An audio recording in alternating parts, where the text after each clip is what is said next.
surga di bawah telapak kaki ibu. Hadis ini bisa kita artikan macam-macam. Pertama, anak tidak akan mendapat kebahagiaan tanpa ridho daripada ibunya. Kedua, ibu adalah wanita agung yang harus ditaati. Ketiga, neraka atau surga anak bergantung kepada ibu, bagaimana dia mewarnai anak. Kalau ibunya cuek-cuek saja sama anaknya, dan sering jadi contoh klasik, kalau anak ayamnya beduk maghrib belum pulang, satu RT dicariin, hansip diundang, kalau perlu dan ramil dilaporin. Saudara-saudara kaum muslimin rahimakumullah, terutama ibu-ibu yang saya hormati, jadi peranan yang pertama wanita sebagai seorang istri. Yang kedua, wanita sebagai ibu. Ini juga sangat besar pengaruhnya dalam membentuk generasi masa yang akan datang. Bapak, oleh karena kesibukan tugasnya, tentu lebih banyak di luar rumah. Yang nyaris 24 jam di rumah itu ibu. Bagaimana dia merawat anaknya, bagaimana dia menaruh perhatian terhadap anaknya, bagaimana ia melimpahkan kasih sayang kepada anak-anaknya, akan membentuk kepribadian anak dan artinya membentuk generasi yang akan datang.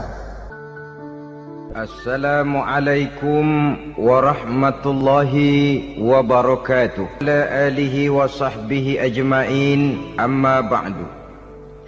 Saudara-saudara kaum muslimin rahimakumullah, salah satu dari misi Islam ialah mengangkat harkat dan martabat manusia yang sebelumnya dibedakan oleh warna kulit, oleh suku bangsa dan bahasa.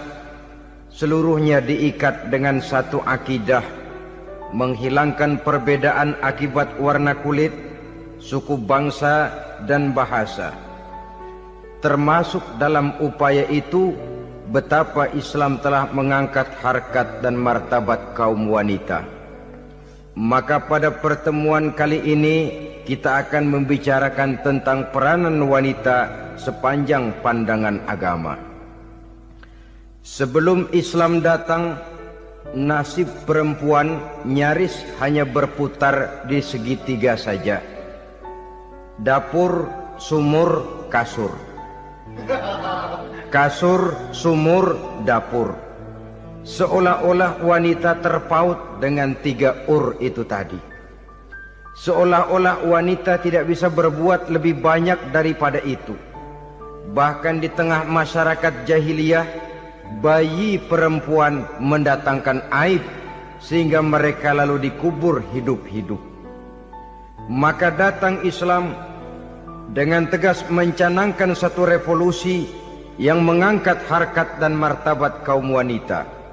Nabi bersabda, "An-nisa'u imadul bilad, iza saluhat saluhal bilad, wa iza fasadat fasadal bilad." Wanita adalah tiang negara. Jikalau baik wanita, baiklah negara. Jikalau rusak wanita, hancurlah negara. Dalam berbagai ayat Al-Quranul Karim menjelaskan tentang wanita dan peranannya. Al-Quran bercerita tentang Siti Hawa. Al-Quran bercerita tentang anak perempuan Nabi Adam, Iklimah dan Labuda, yang menyebabkan Habil dan Qabil saling berbunuh-bunuhan. Al-Quran menceritakan bagaimana ibunya Nabi Musa mendapat wahyu untuk menghanyutkan anaknya di hilir sungai Nil.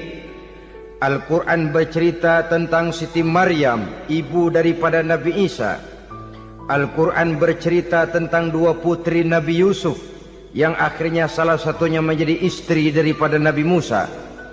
Pun Al-Quran bercerita tentang Ratu Balkis, seorang wanita yang menjadi penguasa di negeri Sabah, yang demikian besar pengaruhnya dan wawasannya.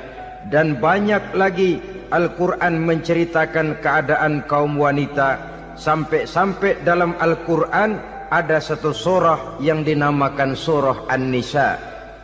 Ini seluruhnya berarti bahwa Al-Quran telah menempatkan kaum wanita dalam satu posisi yang mulia dan terpuji. Al-Quran memberikan emansipasi, bahwa wanita berhak mengejar kemajuan sebagaimana halnya kaum laki-laki. Tetapi sungguh pun demikian, Al-Quran tetap memberikan batasan-batasan sepanjang emansipasi itu tidak bertentangan dengan kodrat kewanitaan itu sendiri. Kalau persamaan dan kemajuan, kalau emansipasi dan hak asasi sudah tidak sesuai lagi dengan kodrat kewanitaan, pada akhirnya bukan mengangkat harkat dan martabat kaum wanita, justru malah merendahkan derajat dan martabat kaum wanita itu sendiri. Seperti sebagian besar wanita ini, mereka berteriak menuntut tentang persamaan hak, tapi mereka melupa apa batasan daripada persamaan hak itu sendiri. Sesungguhnya Islam dengan segala konsepsinya yang mengangkat martabat kaum wanita itu memberikan keleluasaan kepada kaum wanita untuk maju bersama laki-laki sepanjang tidak menginjak-injak kodrat kewanitaan itu sendiri. Kalau sudah sampai kepada menginjak kodrat kewanitaan, maka akan merendahkan martabat kaum wanita. Sebab apa? Secara fisik dan psikis, agaknya memang laki-laki sudah ditakdirkan oleh Allah untuk menjadi pembimbing bagi kaum wanita. Walaupun tidak tertutup kemungkinan wanita tampil sebagai pemimpin, tetapi dari segi fisik biologis misalnya, laki-laki itu diciptakan kekar, kuat untuk memikul dan melaksanakan tugas-tugas yang berat. Sedangkan perempuan pada umumnya adalah lembut, ayu, lemot, denok, geboy, dan lain sebagainya. Maka kalau kita baca sejarah, Allah itu belum pernah mengutus rasul perempuan. Semua rasul laki-laki. Sebab apa? Secara fisik biologis tugas kerasulan lebih dimungkinkan oleh seorang laki-laki. Tugas rasul itu berat. Kadang-kadang perang, dicaci maki, berhadapan dengan ujung tombak, ujung pedang dan lain sebagainya. Makanya seluruh rasul laki-laki, dan Allah belum pernah mengutus rasul perempuan. Dari segi lain, perempuan itu banyak terhalang untuk melaksanakan ajaran agama. Misalnya, 1 minggu dalam sebulan perempuan itu terkena cuti khusus, mengalami masa menstruasi, tidak sholat, tidak puasa, tidak melaksanakan ajaran agama yang tidak dibolehkan pada saat menstruasi itu.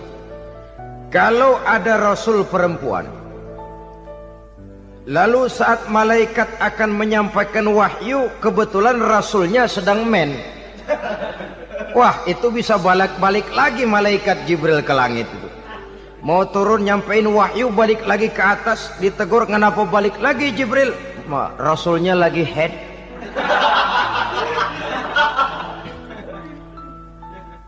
Atau pada saat agama dalam bahaya, agama dalam hinaan, agama dalam ancaman, rasulnya perempuan kebetulan sedang hamil besar. Apa lalu perang ditunda? Pengumuman perang ditunda saja sampai rasul melahirkan. Tentu lebih tidak mungkin lagi. Secara fisik biologis, laki-laki lebih memungkinkan untuk melaksanakan tugas kerasulan ini. Maka seluruh rasul yang diutus Allah adalah laki-laki. Saudara hadirin yang saya muliakan, sungguh pun demikian, Islam itu mengangkat martabat wanita sedemikian tinggi sebagai tiang negara yang menentukan jatuh dan bangunnya negara, yang ikut mewarnai bahkan menjadi warnanya suatu negara. Walaupun peranannya memang tidak begitu kelihatan, tapi sesungguhnya amat sangat menentukan. Oleh karenanya, secara umum, emansipasi yang digariskan oleh Islam, emansipasi yang tidak bertentangan dengan kodrat kewanitaan di berbagai aspek kehidupan. Kalau sekarang emansipasi ini kelihatannya sudah salah pasang, salah kaprah. Bahkan belum lama kita menyaksikan bagaimana ada binaragawati. Di zaman sekarang perempuan sudah mulai angkat besi. Saya mulai mikir kalau perempuan sudah pada angkat besi, ini sudah tanda suaminya udah dekat dibanting-bantingin ini. Tahun-tahun mendatang mungkin akan menyusul perempuan mulai narik becak.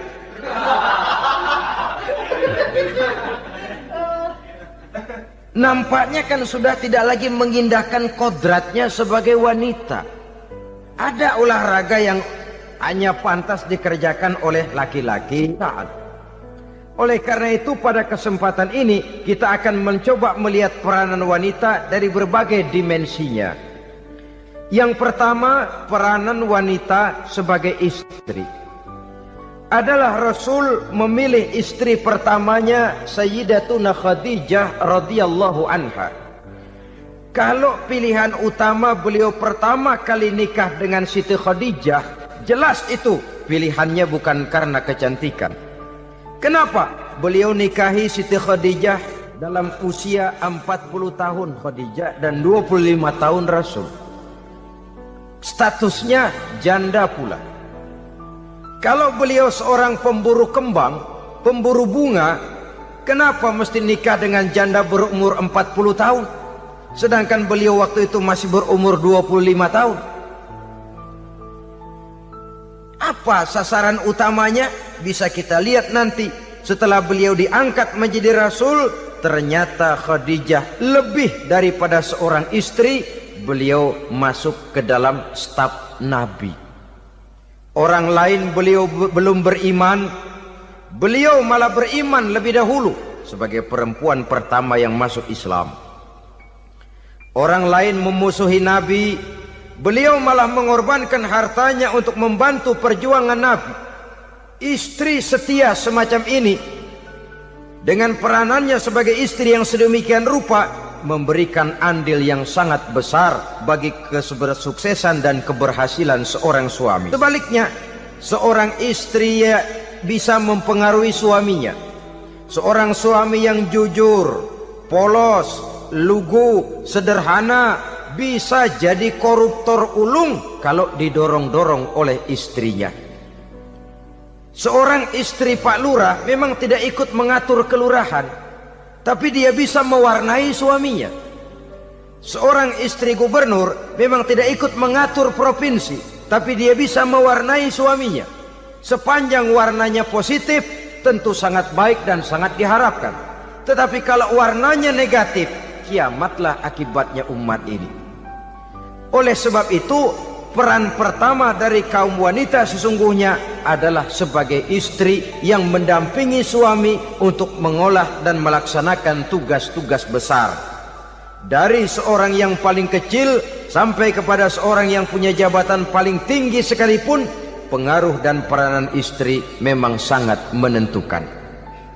Saudara hadirin kaum muslimin rahimakumullah. Itulah sebabnya Nabi menikah dengan Siti Khadijah. Dan lebih dari itu, sebelum menikah dengan Nabi, Siti Khadijah itu sudah terkenal sebagai pengusaha wanita, business girl kalau bahasa sekarang ini. Bahkan jaringan-jaringan bisnisnya tidak hanya Mekah saja, tidak hanya antar kota, bahkan sudah antar negara, dari Mekah ke Syam, dari Mekah ke Madinah dan lain sebagainya, yang bahkan kita tahu Rasul pada mulanya pun ikut membantu perdagangannya Siti Khadijah radhiyallahu anha ini. Jadi kalau bercermin dari karier Siti Khadijah, boleh saja wanita bergerak di bidang bisnis, asal memang profesi, bukan karena dengan senjata dan modal kecantikan lalu membujuk dan merayu orang sampai telap sehingga bisnisnya berjalan lancar dengan jalan menjual kecantikannya. Tidak, bergerak di bidang bisnis yang memang profesinya di situ. Tidak ada salahnya. Bisa saja perempuan menjadi bisnis girl seperti yang dicontohkan oleh Siti Khadijah radhiyallahu anha ini.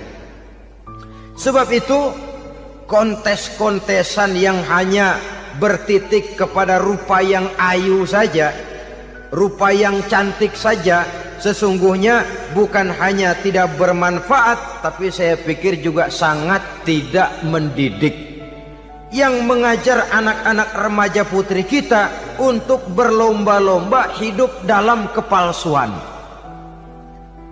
Alis mata palsu, hidung pesek dimancungin palsu, operasi plastik. Alis matanya dikerik bikin yang palsu, tai lalat lagi bikin yang palsu, gincu bibir dimerahin palsu. Seluruhnya hidup dalam kepalsuan. Akan lebih baik kalau kita ini misalnya mengadakan kontes yang menitik beratkan kepada ketinggian IQ, kecerdasan, kemampuan, skill, keahlian dan kemampuan. Tidak hanya dititik beratkan kepada rupa yang ayu dan cantik semata-mata. Sebab di samping manfaatnya diragukan, juga sangat tidak mendidik buat generasi yang akan datang.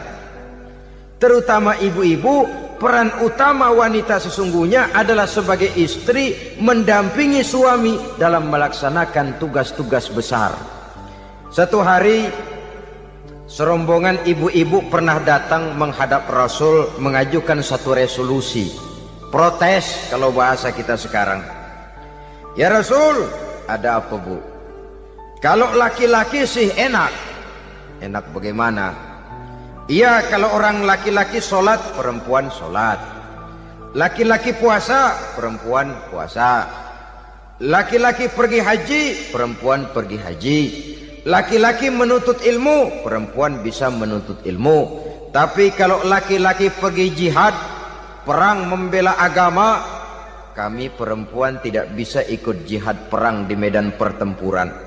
Padahal pahala jihad sangat besar dan kami ingin mendapat pahala jihad. Tidak adil kalau begini ya Rasul, izinkan kami pergi jihad. Ini perempuan di zaman Rasul, kalau ada kebaikan tidak bisa ikut, rasanya rugi bukan main, lalu protes. Apa jawab Rasul? Beliau senyum. Ibu-ibu jangan khawatir, walaupun ibu-ibu tidak maju ke medan perang, ada ibadah yang pahalanya sama dengan pahala jihad itu. Apa ya Rasul? Beliau menjawab, jihadukunna fi baitikunna. Jihadnya ibu-ibu, jihadnya kaum wanita adalah di rumah tangganya sebagai istri. Memasak makanan suaminya, mencuci pakaian istrinya, mengasuh, merawat dan membesarkan anak-anaknya. Itu seluruhnya bagian daripada ibadah yang pahalanya tidak kurang dengan pahala jihad. Kenapa? Al-Quran itu memberikan sesuatu sesuai dengan kedudukannya. Kalau perempuan pergi perang jihad membela agama, musuhnya laki semua, kayak apa perangnya? Itu musuhnya bisa nggak mau pakai pedang, perangnya udah gulat aja udah. Sehingga Rasul lalu memberikan satu jalan keluar yang membuat wanita-wanita itu lega. Jihadukunna fi baitikunna. Ibu-ibu sih tidak usah khawatir, jihad ibu adalah di rumah tangga ibu-ibu semua. Sejak bangun tidur sampai tidur kembali, nyaris kaum ibu itu 24 jam pekerjaannya. Sebagai istri, dia melaksanakan jihad di rumah tangganya. Peranan wanita yang pertama adalah sebagai istri, yang walaupun tidak kelihatan dan menonjol seperti halnya laki-laki, tapi sangat mewarnai, bahkan menjadi warna dari tugas apapun yang dihadapi oleh suaminya. Dulu ada seorang orator, kalau pidato hebat bukan main. Kalau dia bernada gembira, semua orang senyum. Kalau dia bercerita tentang sesuatu yang sedih, satu masjid orang nangis. Orang tanya kepadanya, Pak, bisa pidato begitu hebat, siapa yang bikin? Ya saya sendiri. Istrinya dari belakang bilang, tidak, yang bikin pidatonya hebat saya. Kata suaminya, mana bisa, saya, kata istrinya. Kalau saudara tidak percaya, tunggu Jumat depan. Dia khutbah Jumat, saya akan bikin khutbahnya tidak hebat, kata istrinya. Sudah. Sudah hari Rebo, siap-siap mau bikin konsep khutbah, baru mau nulis, datang istrinya, "Bang, tolong pegangin anak saya mau ke warung." Mau bikin konsep lagi, kata istrinya, "Bang, tolong ini, tolong itu, tolong ini." Sampai mau berangkat khutbah Jumat, khutbah belum selesai dibikin. Begitu naik mimbar, kehabisan bahan. Sudah 10 menit masih ama ba'du, ama ba'du, ama ba'du. Ini yang dengar heran, ini orang kok bicaranya bisa cuma amat sama badu, amat sama badu saja.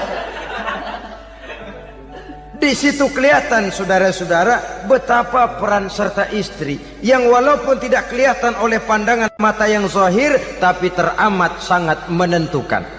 Sekali lagi, tidak ada seorang suami bisa sukses jadi apapun dia tanpa peran serta istrinya di rumah.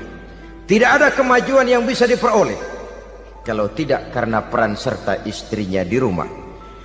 Tidak ada kesuksesan yang bisa diraih tanpa keikutsertaan daripada istrinya di rumah. Walaupun suaminya yang dikenal orang, suaminya yang dipuji orang, suaminya yang disanjung orang, bagian besar tetaplah saham dan andil daripada istrinya yang di rumah itu. Ini makna an-nisa imadul bilad. Wanita adalah tiang negara. Jikalau baik wanita, baik negara. Jikalau rusak wanita, hancur negara. Karena wanita, negeri Sabah menjadi terkenal, tentram, aman, wawasan politiknya luas.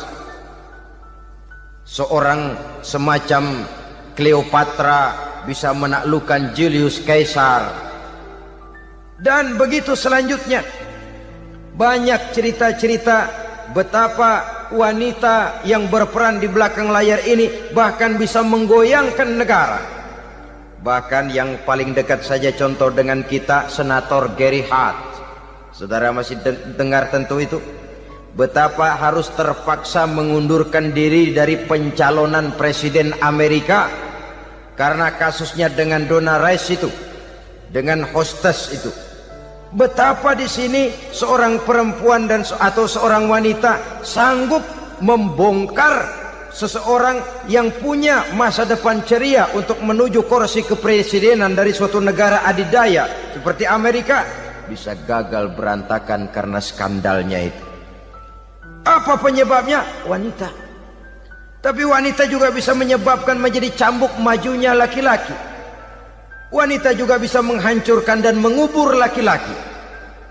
Saudara hadirin yang saya muliakan, ia memang kelihatannya makhluk yang lemah, tapi di balik kelemahannya itu sesungguhnya dia bisa menelan laki-laki yang bagaimanapun besarnya. Saudara-saudara kaum muslimin rahimakumullah, terutama ibu-ibu yang saya hormati, jadi peranan yang pertama wanita sebagai seorang istri. Yang kedua, wanita sebagai ibu. Ini juga sangat besar pengaruhnya dalam membentuk generasi masa yang akan datang. Bapak, oleh karena kesibukan tugasnya, tentu lebih banyak di luar rumah. Yang nyaris 24 jam di rumah itu ibu.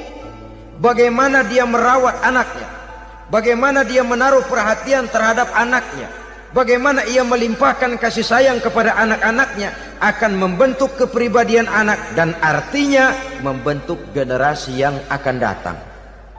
Kalau seorang ibu sudah cuek-cuek saja kepada anaknya, padahal Quran mengatakan al-jannatu tahta aqdamil ummahat, surga di bawah telapak kaki ibu. Hadis ini bisa kita artikan macam-macam. Pertama, anak tidak akan mendapat kebahagiaan tanpa ridho daripada ibunya. Kedua, ibu adalah wanita agung yang harus ditaati.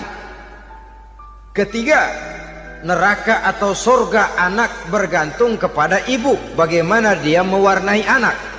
Kalau ibunya cuek-cuek saja sama anaknya, dan sering jadi contoh klasik, kalau anak ayamnya beduk maghrib belum pulang, satu RT dicariin, hansip diundang, kalau perlu dan ramil dilaporin. Tapi kalau anak gadisnya jam 12 tengah malam belum pulang, ibu tenang-tenang saja, Pak. tidak tergerak dan tidak tertarik hatinya? Ya tentu tidak semua. Kalau sudah begitu, bukankah hakikatnya ibu sudah menciptakan neraka buat anaknya sendiri? Khalil Gibran dalam satu tamsil yang indah pernah mengatakan, kalau kita diberikan sebutir mutiara, sebutir intan, dan intan itu sebutirnya sebesar telur ayam, benda yang sangat langka dan berharga, tentu kita sayang intan atau mutiara itu.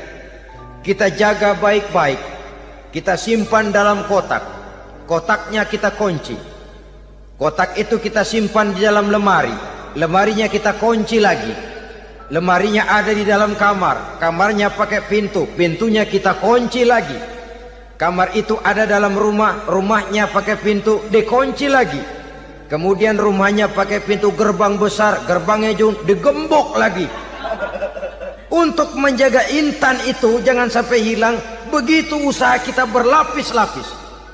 Dan intan itu sudah diberikan kepada kita, kata Khalil Gibran. Apa dia? Anak-anak yang diamanahkan Allah kepada kita. Itu intan-intan mahal, itu mutiara-mutiara pilihan yang dititipkan dan diamanahkan untuk kita jaga sebaik-baiknya. Haruskah dia sia-sia di tangan kita? Haruskah dia merana jatuh di tangan ibu yang tidak punya tanggung jawab? Saudara hadirin yang saya muliakan, oleh karenanya peranan sebagai ibu ini sangat menentukan bagi pembentukan generasi yang akan datang. Salah ibu mengarahkan anak, akan lahir generasi mendatang yang tidak kita harapkan. Sehingga Nabi bersabda, kullu mauludin yuladu 'alal fitrah fa abawaihi yuhawwidanihi aw yunassiranihi aw yumajjisanihi.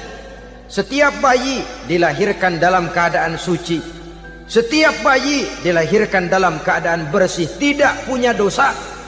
Islam tidak mengenal dosa warisan. Semua saja bayi lahir dalam keadaan suci dan bersih.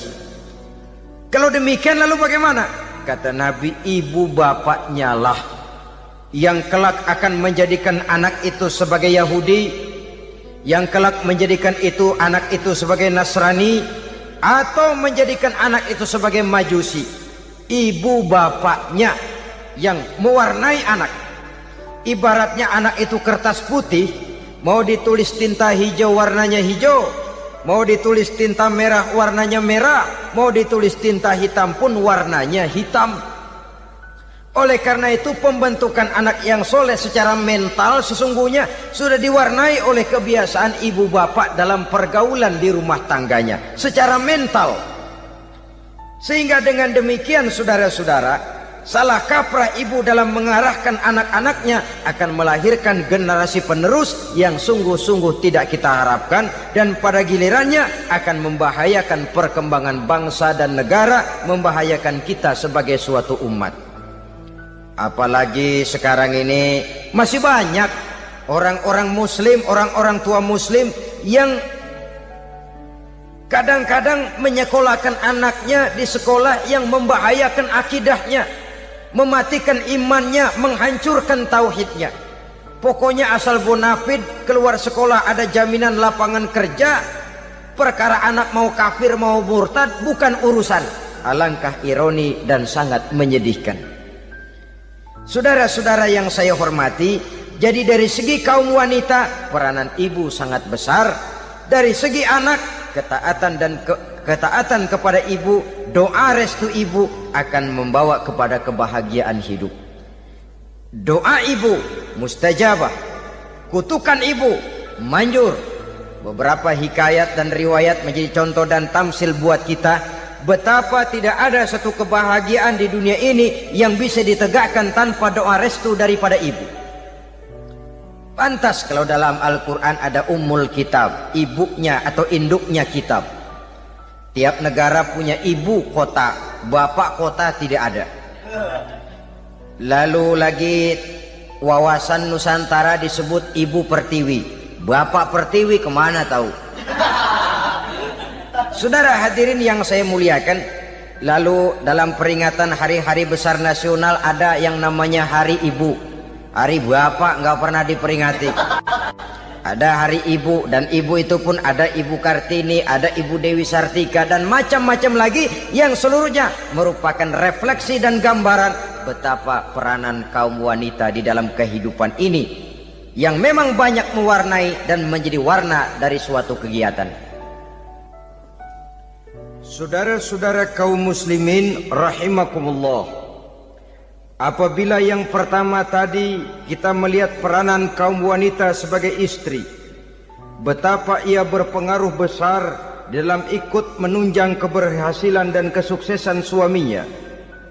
Kemudian pada peranannya yang kedua, wanita sebagai ibu di rumah tangga, betapa ia ikut membentuk, mempengaruhi, mewarnai dan membimbing kepribadian anak sebagai generasi penerus.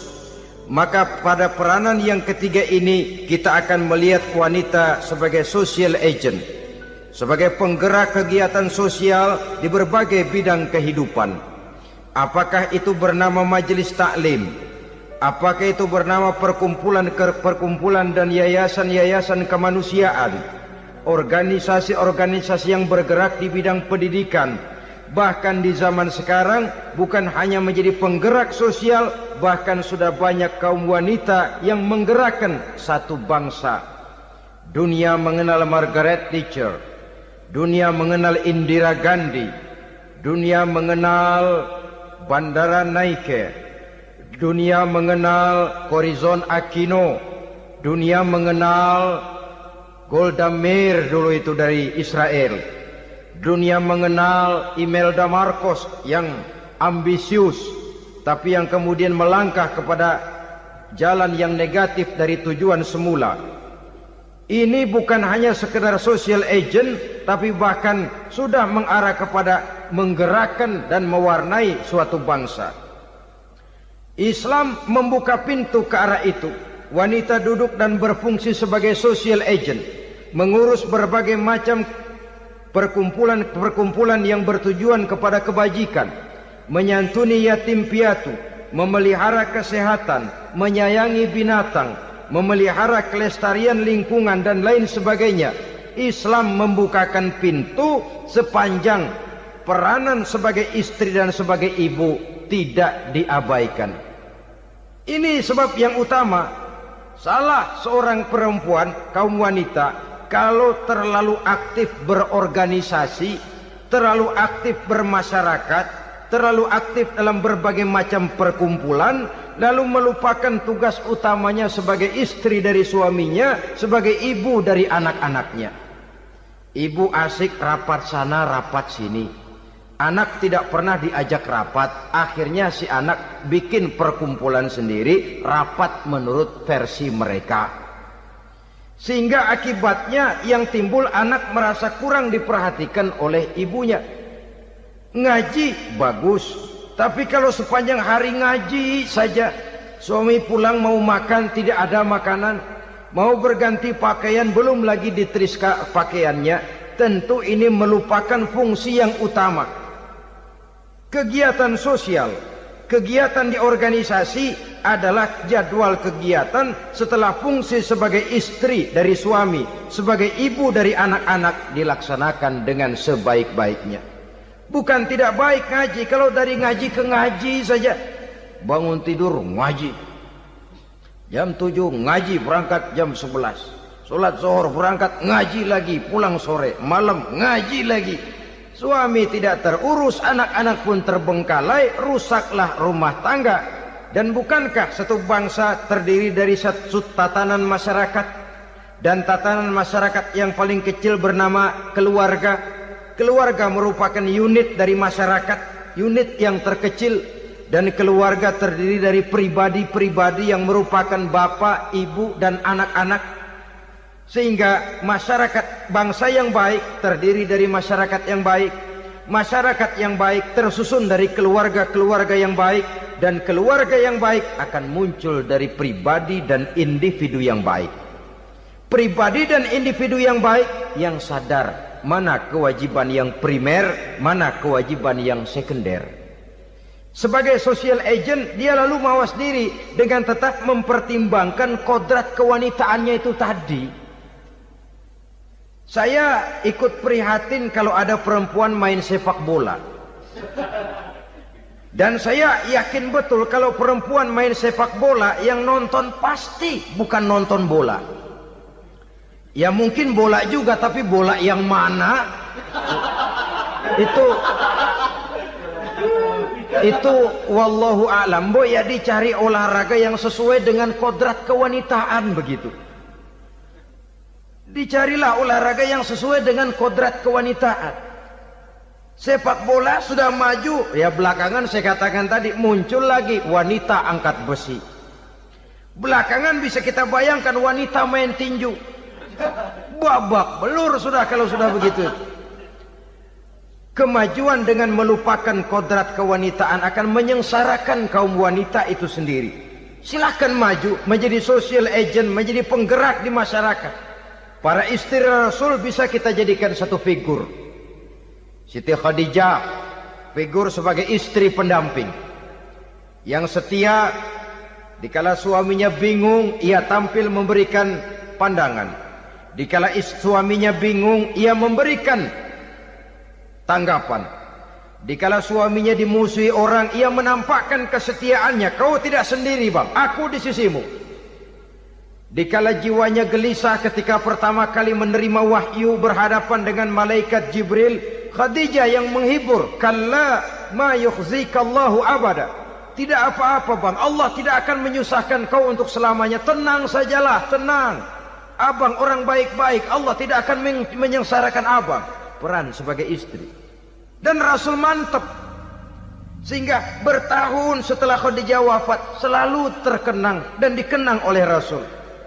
Pernah satu saat beliau itu seperti orang melamun.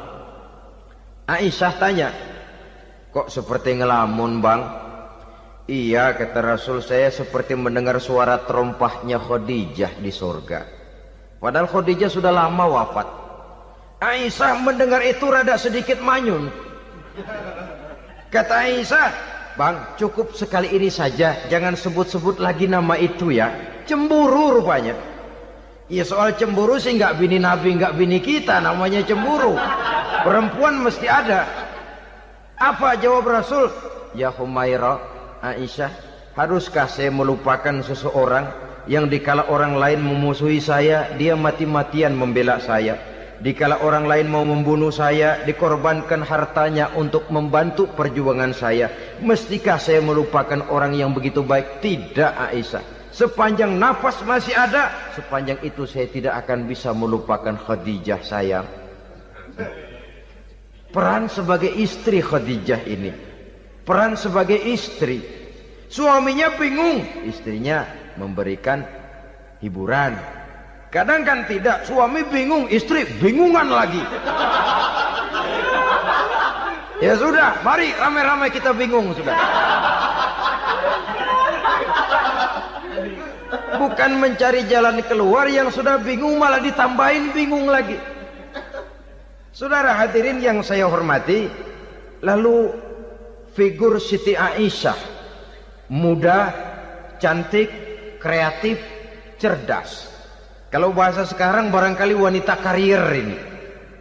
Ini figur-figur loh. Jadi punya keistimewaan masing-masing, sehingga ada pilihan. Ya tentu orang mencari istri itu kan karena ada dasar pilihan. Mungkin rupanya kurang menarik tapi akhlaknya bagus. Mungkin akhlaknya sedang-sedang saja tapi potongannya cakep, masih ada pilihan. Sudah potongan jelek, akhlak bejat. Emangnya lu milih merem tempo hari ya?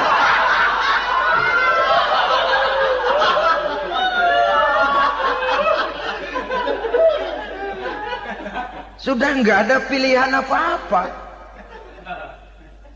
Lalu ada istri yang punya keistimewaan karena sifatnya yang sabar.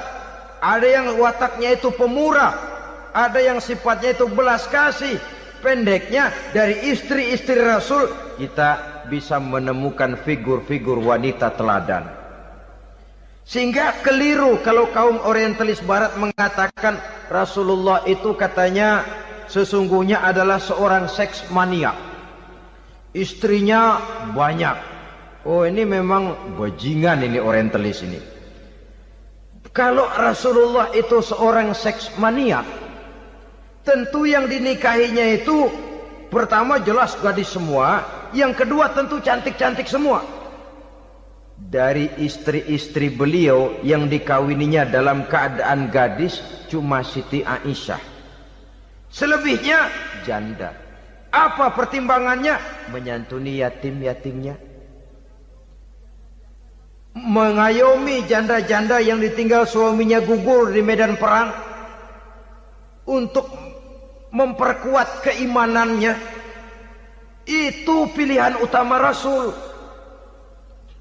Kita sekarang ini ya ngakunya sih ikut sunnah Rasul, cuma sunnahnya urusan kawin melulu. Ada duit sedikit, kawin maning, kawin maning. Ditanya orang kenapa kawin melulu, sih mas sunnah Rasul. Bukan main. Kalau sudah urusan kawin pahlawan betul sunnah Rasul. Padahal kawin lagi dalam Islam itu sungguh pun boleh, tapi tidak diperintah. Tidak diperintah, memang cuma boleh. Itu kalau dalam pesawat itu cuma semacam emergency exit lah ya. Yang tidak boleh sembarang waktu bisa dibuka. Kalau memang sanggup berlaku adil, tafadhol. Kalau tidak, satu juga nggak habis. Lagian saya kira perempuan itu kan cuma perbedaan rupa saja, perbedaan selera saja. Seperti singkong dengan sate, bedanya kan cuma di tenggorokan. Kalau sudah masuk ke perut, kenyangnya kan sama. Perempuan cuma berbeda dalam selera, rasanya barangkali ya, barangkali.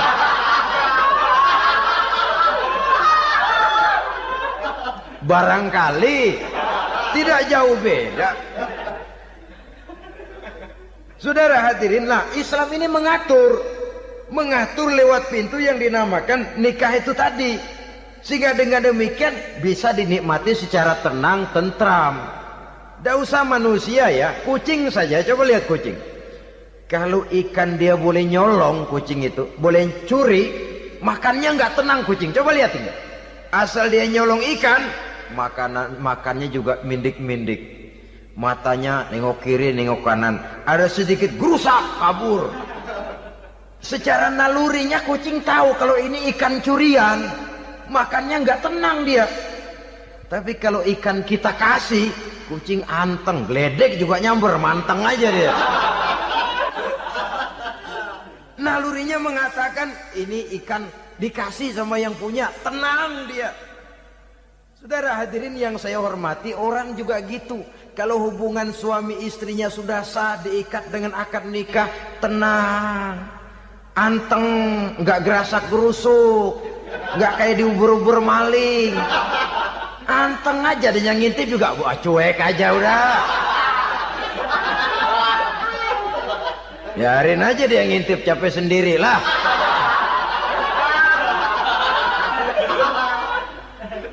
Tapi kalau nyuri-nyuri, coba lihat dah. Mana di kebun banyak nyamuk. Hansip mukul tiang listrik, dia yang bingung. Islam ini sesungguhnya memudahkan jalan, saudara-saudara. Jadi sebagai social agent, wanita bisa berperan untuk itu. Apalagi untuk hal-hal yang menyangkut wawasan kemanusiaan, di mana kaum wanita karena emosinya lebih tinggi daripada kaum laki-laki, dia sangat peka terhadap masalah-masalah yang menyangkut kemanusiaan. Hatinya mudah tergugah, perasaannya cepat terenyuh. Dengan penderitaan dia cepat tergugah. Dia bisa menjadi social agent tanpa harus melupakan fungsi utama sebagai istri dan sebagai ibu dari anak-anaknya, sebagai istri dari suaminya. Saudara hadirin yang saya muliakan, dahulu Al-Quran pernah menceritakan betapa istri-istri pembesar di istana mewah di zaman Nabi Yusuf. Kalau istilah sekarang nyonya-nyonya jet set, nyonya-nyonya VIP. Betapa mereka mau memporak-porandakan keimanan seorang pemuda seperti halnya Nabi Yusuf alaihi salam. Dan Nabi Yusuf kemudian ternyata tidak mau jadi gigolo. yang kerjanya hanya menyenangkan wanita-wanita jet set kelas VIP ini tadi. Sesungguhnya ini cuma satu simbol yang kejadiannya bisa saja terjadi pada zaman modern dalam versi dan kondisi yang berbeda. Namun bagaimanapun juga wanita dengan peranannya sebagai social agent, sebagai penggerak masyarakat, sangat besar pengaruhnya dalam ikut mewarnai perkembangan suatu negara. Seorang suami perlu memberikan dorongan kalau istrinya aktif di bidang sosial, asal dengan catatan saja, fungsi sebagai istri, fungsi sebagai ibu jangan sampai terlantar karenanya. Bahkan saya katakan tadi, di zaman sekarang wanita tidak lagi hanya berfungsi sebagai social agent, bahkan sebagai national agent, penggerak dari satu bangsa. Muncul wanita-wanita yang jadi menteri, yang jadi anggota DPR, bahkan yang jadi kepala desa dan lain sebagainya. Secara umum memang ar-rijal qawwamuna 'alan nisa. Laki-laki adalah pembimbing bagi kaum wanita karena kelebihan fisik biologis, kelebihan kemampuan intelektual dan lain sebagainya. Namun wanita pun boleh saja menjadi social agent sepanjang catatan yang saya sampaikan tadi. Jangan sampai melupakan kodrat kewanitaan, jangan sampai mengalahkan fungsi sebagai istri dari suaminya, sebagai ibu daripada anak-anaknya. Nah, kemudian fungsi yang keempat di bidang ilmu pengetahuan. Islam memberikan kesempatan yang sama kepada kaum wanita. Thalabul ilmi faridatun ala kulli muslimin wa muslimatin. Menuntut ilmu itu wajib hukumnya bagi orang Islam, baik laki-laki maupun perempuan. Sampai dibentuk kalimat pengecuali khusus ini, muslimin wa muslimatin. Bagi muslim laki-laki, bagi muslim perempuan. Dan alhamdulillah, kalau dulu di zaman Raden Ajeng Kartini, nasib perempuan berada di balik pintu yang digembok rapat-rapat, siklusnya berputar cuma sumur, dapur, kasur, kasur, sumur, dapur, dapur, sumur, kasur. Melingkar di situ satu saja peranan kaum wanita. Memberontak jiwa Raden Ajeng Kartini, menuntut persamaan bahwa wanita berhak maju sama dengan laki-laki. Entah Islam sejak 14 abad yang lalu sudah mencanangkan ini, menuntut ilmu wajib bagi laki-laki dan perempuan beragama Islam. Orang Islam baik dia laki-laki, baik dia perempuan, wajib menuntut ilmu. Ilmu dalam artian umum, tidak hanya sekedar fikih tauhidnya, ya di bidang kedokteran, di bidang teknik, di bidang hukum dan lain sebagainya. Ini yang perlu dibanggakan. Kalau perlu ini yang perlu diadakan kontes. Kontes IQ. Wanita yang paling berprestasi di bidang ilmiah, wanita yang punya prestasi di bidang menjaga kelestarian lingkungan hidup, wanita yang punya prestasi menggerakkan sosial, menyantuni yatim piatu, memelihara kesehatan. Adakan kontes macam itu untuk mendorong. Ini enggak, kalau kontes yang diukur betis, bibir, pinggul, payudara, lubang hidung, ukur sekalian kita. Apa manfaatnya dan apa unsur pendidikan yang ada di dalamnya? Tidak menguntungkan, tidak mendidik, dan tidak membawa manfaat. Kecuali lalu yang timbul pola hidup konsumen, pola hidup konsumer, pola hidup yang material, pola hidup yang wah, pola hidup yang gemerlapan. Ya, kalau oleh anak-anak muda yang terjangkau, kalau tidak, dia hanyut ditelan mimpinya. Dia ingin bergaya hidup jet set. Sementara dia dihadapkan oleh kenyataan bahwa dia tinggal di kampung, ibu bapaknya orang kampung, dan lain sebagainya. Jiwanya berontak, terjadilah kegalauan, terjadilah kerancuan, terjadilah komplikasi, perang di batin antara keinginannya dengan lingkungan nyata yang dihadapinya. Dan kalau sudah ada gejala semacam itu, penyakit-penyakit kejiwaan akan mudah muncul. Ini gejala terutama buat orang-orang yang tinggal di daerah transisi. Kota besar bukan, kampung banget juga enggak. Daerah cekak. Akibatnya gayanya ya sering gaya nggak karu-karuan, gaya kepalang tanggung jadinya. Saudara hadirin yang saya muliakan, akhirnya apa? Santri tapi lagunya kayak koboi. Koboi tapi sesungguhnya santri. Saudara hadirin yang saya hormati, dengan demikian maka di bidang ilmu pengetahuan wanita mempunyai peranan yang sangat besar. Dia bisa tampil dengan karya-karya ilmiahnya yang membawa manfaat bagi perkembangan agama, bangsa dan negaranya. Majulah kaum wanita dengan ilmu pengetahuan, tuntutlah ilmu seluas-luasnya.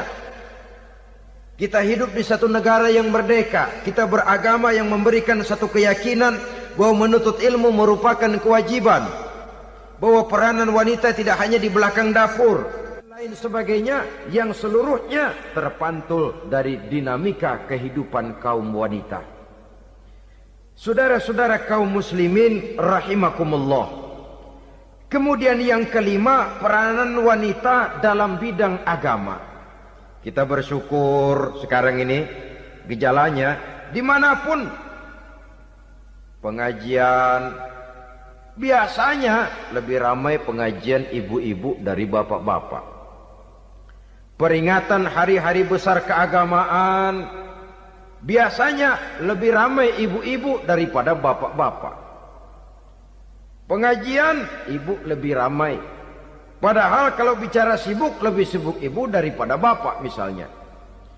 Kalau sudah pengajian bapak-bapak, biasanya pengajiannya ramai cuma 3 giliran itu. Pembukaan, maulid, penutupan. Kalau sudah yang rutin pengajian tiap minggu, 3 pojok yang ngaji. Yang atu nguap, yang atu pules, yang atu ngiler. Saudara hadirin yang saya muliakan, ada badan kontak majelis taklim yang merupakan wadah daripada kegiatan ibu-ibu. Ada Ittihadul Muballighat, Persatuan Muballighat, ada Persatuan Para Asatizah, dan macam-macam lagi peranan ibu-ibu di dalam kehidupan beragama. Tapi sesungguhnya harus dimulai dari bagaimana si ibu mewariskan jiwa agama kepada anak-anaknya di rumah tangganya. Kalau itu gagal, dia mau melangkah ke masyarakat, dia sudah gagal sejak awal sesungguhnya. Keberhasilannya dia menata masyarakat akan mengakibatkan dia nanti bernasib seperti Nabi Nuh. Berhasil mengajak beberapa orang kafir mengikuti ajarannya, tapi gagal mengislamkan putranya sendiri Kan'an. Bukan tidak berusaha, tapi memang Allah sudah menghendakinya sedemikian untuk menjadi contoh buat kita semua. Yang penting orang tua berusaha dan berikhtiar. Kalau sudah berusaha dan berikhtiar, anak ternyata memang sulit diurus, barangkali memang fotokopinya Kan'an tuh anak. Ya orang tua kalau sudah berusaha, ya tawakallah. Jangan belum berusaha lalu berkata, jangan anak kita, anak Nabi aja ada yang bengal.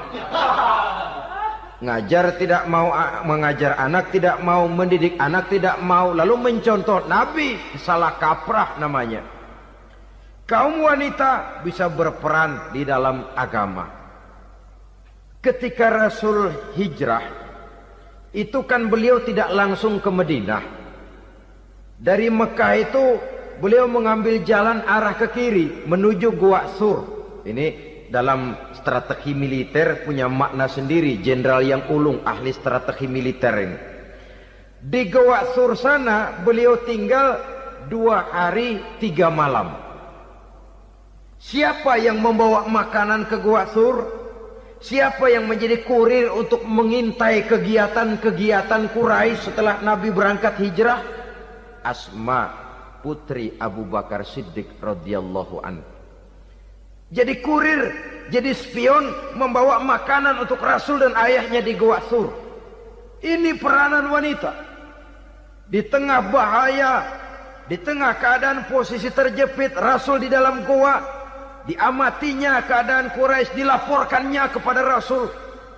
Jasa seorang wanita bernama Asma, putri dari Abu Bakar Siddiq radhiyallahu anhu. Rabi'atul Adawiyah, seorang sayyidah sufiyah, ahli tasawuf yang terkenal dengan ajaran cintanya kepada Tuhan. Dia bisa menjadi tokoh wanita dalam gerakan sufi oleh karena kegiatannya di bidang agama dalam arti mujahadahnya kepada Allah Subhanahu wa taala. Dia korbankan bagian besar daripada hidupnya untuk mengabdi kepada Allah. Setelah suaminya meninggal, seumur hidup dia tidak pernah nikah lagi. Bukan tidak cantik, cantik. Bukan tidak ada yang mau, banyak yang meminang. Bahkan diantaranya termasuk Sufyan Tsauri, seorang tokoh juga. Pernah mencoba meminang beliau. Kata Sufyan, Rabi'ah, bagaimana? Kamu kan janda? Iya. Lalu, saya kan duda. Jadi bagaimana? Daripada kita masing-masing sendiri-sendiri kan lebih baik kita join. Maksud kamu apa? Saya mau meminang kamu. Boleh? Tapi mas kawinnya saya minta engkau jawab 4 pertanyaan saya. Kalau bisa, diri saya seutuhnya saya berikan kepada kamu. Kalau tidak, tidak usah saja. In ajabtani fi 4 masail fa ana laka. Kalau engkau sanggup menjawab 4 pertanyaan saya, seluruh diri saya bulat-bulat saya serahkan kepada kamu. Yang pertama, Sufyan, semua orang kan bakalan mati. Iya. Ya soal mati sih sama, mati. Cuma hakikat mati kan lain-lain. Ada yang matinya itu husnul khatimah. Mati baik di akhirnya. Lagi ngaji, mati. Lagi baca Quran, mati. Lagi sholat, mati. Lagi dengar ceramah, mati. Lagi sodakoh, mati. Itu mati-mati yang su'ul khatimah. Ada yang mati itu mati yang husnul khatimah, maksud saya. Ada mati itu yang disebut su'ul khatimah, jelek di penghujungnya. Lagi nyekek botol, mampus. Lagi banting kartu, plak plak, habis. Lagi makan riba, mati. Lagi zina, mati. Lagi nipu, mati. Kira-kira kalau saya nanti mati, su'ul khatimah apa husnul khatimah? Loh, saya nggak tahu, kamu mati saja belum. Tidak bisa kamu jawab, tidak bisa. Yang kedua, setelah mati kita masuk ke alam kubur. Di kubur kita akan dapat nikmat kubur atau azab kubur. Hari itu kira-kira saya dapat nikmat apa dapat azab? Saya tidak tahu. Di padang mahsyar setelah ditimbang kita dapat kitab di tangan kanan kalau baik, di tangan kiri atau dari belakang kalau jahat. Hari itu saya dapat kitab di tangan kiri apa tangan kanan? Saya nggak tahu. Yang keempat, orang akan lewat di atas sirat. Yang selamat sampai surga, yang celaka sampai ke neraka. Kira-kira saya yang selamat apa yang celaka? Wah, kata Sofyan, gua nggak tahu, udah butak dah lempangan itu deh. Kalau kau tidak tahu, Sofyan, tidak bisa jawab 4 pertanyaan ini, maaf saja, lamaranmu saya tolak dan saya tidak akan nikah. Ini yang saya khawatir. Maka dia terkenal sebagai Sayyidah Sufiyah, tokoh wanita dalam dunia sufi. Dan artinya wanita bisa berperan banyak dalam bidang agama. Sebagai pengasuh majelis taklim, sebagai pengasuh yatim piatu, sebagai gerakan-gerakan keagamaan yang positif dan lain sebagainya. Ini dimungkinkan karena Islam menunjang harkat dan martabat kaum wanita. Maka majulah kaum wanita Islam Indonesia dengan tetap menjaga kodrat kewanitaannya. Inilah yang kita sampaikan pada kesempatan ini. Terima kasih atas segala perhatian. Mohon maaf atas segala kekurangan. Wassalamualaikum warahmatullahi wabarakatuh.